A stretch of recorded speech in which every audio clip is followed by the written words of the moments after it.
여러분 안녕하십니까? 사주 장명가 장세진입니다.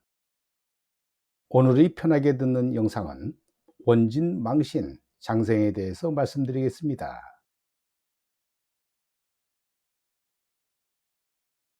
먼저 원진살에 대해서 말씀드립니다. 한자의 사람이는 사람이라는 의미인데요. 사람인의 형상은 사람이 서로 기대어 있는 모양이고 사람 사는 모습이며, 사람은 사람과 어울리고 의지하면서 살아야 한다는 것을 의미합니다. 그러나 너무나 당연한 것들이 때로는 너무나 힘들게 하는 경우가 있지요. 사람 속에서 함께 사는 게 사람이지만 사람들을 떠나고 싶은 마음이 불쑥불쑥 솟아오르기도 하는데요. 세상 살이에서 힘든 일이 한두 가지가 아니지만 사람과의 관계야말로 더욱더 힘든 관계입니다. 그 중에서도 특정한 사람과 대립이 생기고 척을 지게 된다면 더욱더 힘들겠죠. 이렇게 누구와의 사이에 심한 불화가 생긴다면 둘 사이에 원진살이 있는 건 아닌지 의심해 보는 게 좋습니다. 원진살은 미워하고 원망한다는 뜻을 가지고 있지요. 사주팔자에 원진살이 있으면 상대방을 미워하고 시기하며 특별한 일이 없는데도 나쁘게 하려는 마음이 생깁니다. 그래서 결혼하려는 남녀 간의 원진이 있으면 좋은 가정을 꾸리기 힘들다고 보는데요. 원진이 있다면 가정을 꾸린 뒤 미워하고 원망하는 마음이 생기면서 싸움이 끊이지 않게 될 겁니다. 원진이 상대가 되는 12가지 지지에 자미 추고, 인유 묘신, 진해 사술은 서로 원진이 있다고 보는 관계인데요. 그럼에도 불구하고 결혼 상대자의 년지 일지 간에 원진이 있다면 결혼궁합으로 좋다고는 볼 수 없겠지만 큰 비중을 차지하지는 않습니다. 하지만 일정 부분 영향을 미치는 건 사실이므로 신경 쓰는 게 좋긴 하겠죠. 직장 동료나 친구 간에도 이런 원진의 영향은 똑같이 나타나지요. 직장에서 특정한 누군가와 감정이 충돌하고 괜히 미운 마음이 심하게 든다면 서로 간에 원진이 있을 가능성이 높습니다.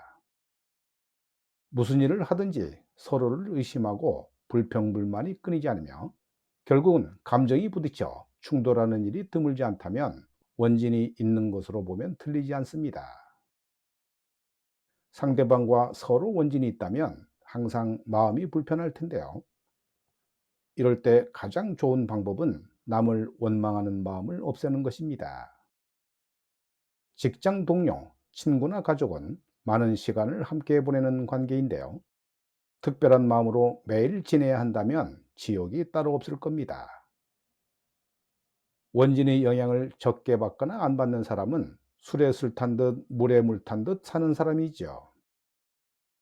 이런저런 것들에 크게 신경 쓰지 않고 특히 사람에게서 나오는 반응에 무딘 성격은 원진의 영향을 거의 받지 않을 수도 있고, 또 상대방을 잘 이해하는 넓은 마음이 있다면 원진은 크게 신경 쓰지 않아도 됩니다.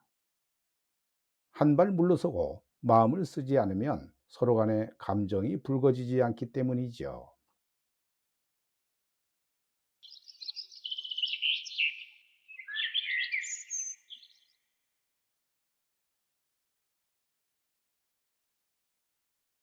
이번에는 망신살에 대해서 말씀드립니다. 사주 천간의 10글자와 지지의 12글자는 음양오행에 따른 것이며 지구를 둘러싼 우주에서 생겨나는 기운을 말하지요. 음양오행을 근간으로 만들어진 글자들이 개개인에게 길작용을 하는 것을 신이라 하고, 이와 반대로 나쁜 작용을 할 때에는 살이 되는데요. 신살이라는 용어는 이 두 가지를 합쳐 부르는 말입니다. 세상을 살아가다 보면 자기가 했던 일들이 생각지도 못한 곳으로 흘러가거나 뜻밖의 복병을 만나서 그르치는 경우가 있죠. 이런 상황은 12신살 중에서 망신살에 해당하는데요. 일이 잘 풀리면 큰 돈을 벌 것이라고 생각했지만 거꾸로 심각할 정도의 타격을 입는 것이 바로 망신살입니다. 남녀 모두 바람을 피우다 들통나고 곤란을 겪는 것도 대표적인 망신살 중의 하나이죠. 망신은 살아가면서 여러 가지 모습으로 나타나는데요.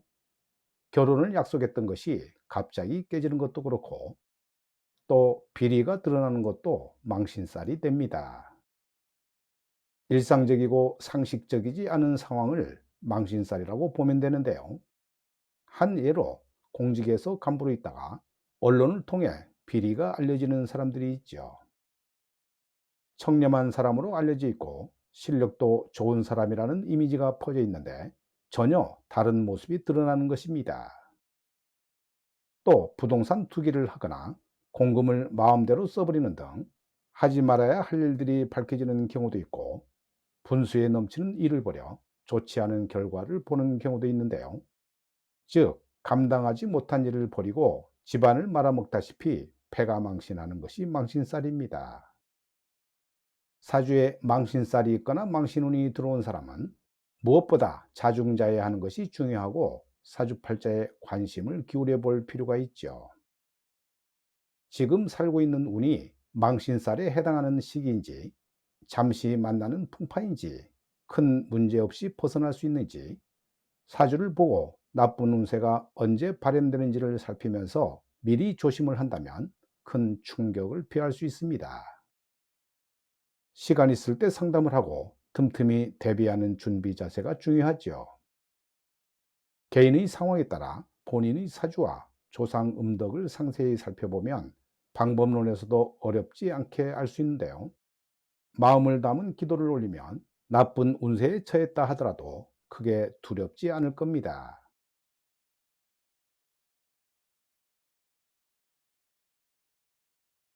세상의 모든 사물은 탄생하고 저장하고 소멸하는 과정을 거치면서 나름대로의 법칙에 의해 운동하고 발전하며 순환하지요. 이런 과정들은 우주적인 필연성에 따라 이루어지는 불변의 진리이며 항상 필연성을 가지고 발전하는 법칙에 따라 순환합니다. 여기서는 이런 사물의 탄생, 저장, 소멸을 12가지 단계로 분류하고 있는데요. 이것이 12운성이며 포태법입니다. 이 모든 과정을 표현한 단어인 생황사절은 역의 용어이고, 포태법은 천간이 생황사절하는 원리를 보여주고 있죠. 아무것도 없는 상태에서 생겨나는 것을 생이라 하고, 성장하면서 최고의 상태를 왕이라 하죠. 그 상태에서 조금씩 잃어가는 것을 쇠라 하며, 소멸하여 없어지는 것을 절이라고 합니다. 포태법을 순서대로 보면 태어나는 장생을 시작으로 해서 또 다른 탄생을 준비하는 양으로 순환하는 과정인데요. 12가지의 순서는 장생, 목욕, 관대, 걸록, 제왕, 쇠병, 사묘, 절태양으로 이루어져 있습니다. 12운성은 모두 나름대로의 복과 운을 가지고 있지만 그중 장생의 경우는 복을 타고난 사람이라고 할 만하지요.